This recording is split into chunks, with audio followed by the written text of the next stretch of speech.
en Agromundo visitamos la finca Casablanca. Allí nos espera David Ponce, encargado de esta finca, situada a pocos kilómetros de la capital. Con él vamos a conocer algo más de las labores de preparación y mantenimiento de la tierra antes del cultivo del cereal.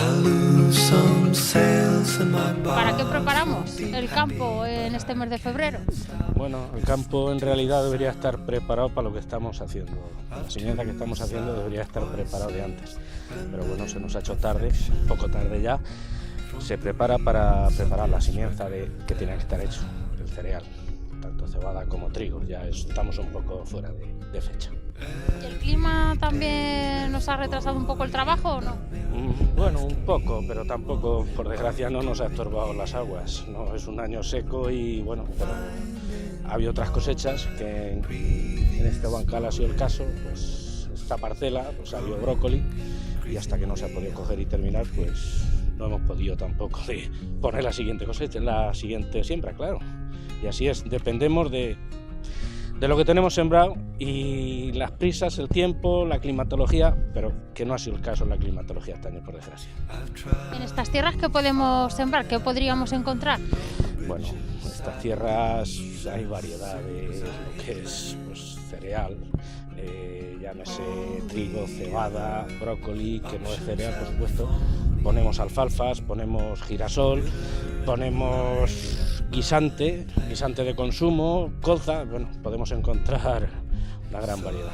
Entonces veo que es una tierra agradecida, ¿no? Toda la tierra es agradecida, toda en sí, pero bueno, es una calidad de tierra buena y bueno, pues, hablamos de esto porque de estas variedades de cultivo porque es regadío, claro, y no es regadío y el clima sí acompaña, pues, tanto calor como heladas, pues bueno, eso es un mayor problema, pero bueno, habiendo agua se pueden cultivar varias cosas. A la hora de labrar el campo nos encontramos con dos posibilidades: optar por la labranza convencional o la directa. La primera es el laboreo del suelo anterior a la siembra con maquinaria, que corta e invierte, total o parcialmente, los primeros 15 centímetros de suelo. En la segunda no se laborea el suelo, sino que se siembra directamente depositando la semilla. Bueno, depende de cómo esté decompactado, ararlo es, a ver qué hemos tenido primero, el rastrojo que tenemos, y después, bueno, pues a ver lo compactado que está, vamos a labrarlo con la herramienta adecuada, llámese susolador, llámese cultivador, llámese grada de fonde, vertedera, es que es un poco, depende de lo que tenemos, cómo nos ha quedado el terreno, si tiene restos de rastrojo o no los tiene, o en caso que hagamos siembra tradicional, convencional. Si es una siembra directa, que cada vez parece ser que se estila más, bueno, pues no se debe de arar. Es simplemente quitar la cosecha con mucho cuidado, el resto de cosecha que nos queda y a pasar nuestra sembradora de siembra directa. Es otra modalidad. Me hablas precisamente de la siembra tradicional, de la siembra directa. ¿Nos puedes explicar un poquito sobre cada una? Bueno, claro, no soy entendido en siembra directa porque no estoy muy acostumbrado a ella, pero la siembra directa no tiene laboreo. La siembra tradicional es con laboreo. Tenemos que mover la tierra, más o menos escala, depende de, y dejarla preparar para que la sembradora no se nos emboce o tal, y tengamos un lecho de siembra conforme a lo que queremos hacer. Yo solo pido pausa y tú me das ojos de huracán. ¿Cuáles son los métodos que existen hoy en día de labranza? Los tradicionales de toda la vida, que cambie la maquinaria, que sea mayor, que sea más perfeccionada, sí, pero vamos, más o menos son los que ha habido toda la vida. Hablamos de maquinaria, ya te digo, pues más preparada, más rendimiento, como viene a ser lo mismo que antes. ¿Cuántas veces más o menos se puede labrar esta tierra al año? Pues eso se suele hacer, vamos a ver, lo que es labrarla y prepararla, pues depende de las semillas que hagas. Normalmente es una. Si hacemos una doble cosecha, pues tantas veces como preparemos queramos hacer una siembra, pues tenemos que preparar la tierra, tantas veces como eso. Sí que llevará, depende, repito, pues depende de cómo nos quede la tierra. Habrá que suavizarla más, menos, depende de lo que queramos, de lo que vayamos a poner. Pero eso conlleva una pasa más, 2 pasas más, depende, sea de grada de refino, sea grada rotativa, depende de lo que queramos poner. Pero viene a ser más o menos prepararlo una vez por simienza. Pero una vez que ha sembrado, pues vienen otras cosas adicionales, tratamientos, aportarle sus nitrógenos y demás. Pero bueno, hablamos por ejemplo, de un cereal, por ser así. Precisamente te iba a preguntar por los tratamientos, por el nitrógeno, que dicen que es muy importante. ¿Qué nos puedes decir? Pues bueno, que es importante como el nitrógeno, como no sé, es un alimento para la planta y lo necesita. Y si no es con el nitrógeno, pues hay que saber las unidades que se le aporta, que depende de la carencia que tiene, o análisis de tierra para saber cómo tienes el terreno y tal, pero no solo en nitrógeno, en fósforo, en potasio, hay que saberlo. El nitrógeno pues es un abonado de cobertera, pues, aunque se le aporta algo de fondo, pero normalmente se echa en cobertera. Y bueno, ¿hay muchos tipos de tratamientos o no, David? No sé. Claro, muchísimos y cada vez más, porque depende de la planta que pones, depende del cultivo, depende, hay que tratar con fungicidas. Un trigo, pues depende de cómo te venga el año, hay que cuidarlos por el hongo, además hay que cuidarlos, ¿Te puedo decir un tratamiento? No, te puedo decir 3, pues a lo mejor también te engaño, depende cómo nos venga el año. Que hay mucha pluviometría, que nos suben las temperaturas, cada cosa depende que un año no se le parece nada a lo mejor al otro.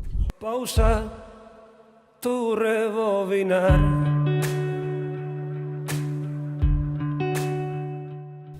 Y si hablamos de campo y labranza, inmediatamente nos viene a la mente la imagen del tractor agrícola.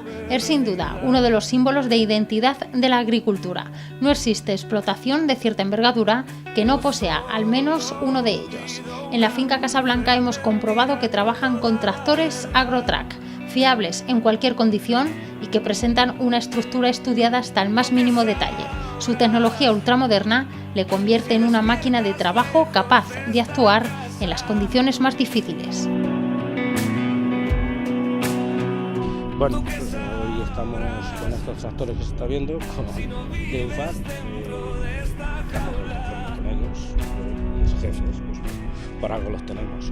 Los tenemos hace ya tantos años en esta marca y cumplen los requisitos que nosotros, que esta casa, que esta finca ahora mismo necesita, cumplen los requisitos, tanto la marca como su servicio, pues estamos muy conformes con ellos. Pues son vehículos que vienen ya muy preparados en este tipo. Ya no hay caja de cambio, es una caja de cambio variable. Entonces ya no es como un tractor que digamos no te voy a decir mucho, de hace 15 años, no tiene nada que ver. No tiene nada que ver en el manejo, si en autoguiados, en tal, llevan muchas modalidades, aunque sea variable, en automático, la caja de cambio tal. Y bien es verdad que se requiere pues más preparación que en un tractor convencional, pero bueno, esto hoy ya es convencional, este es ya el futuro de hoy.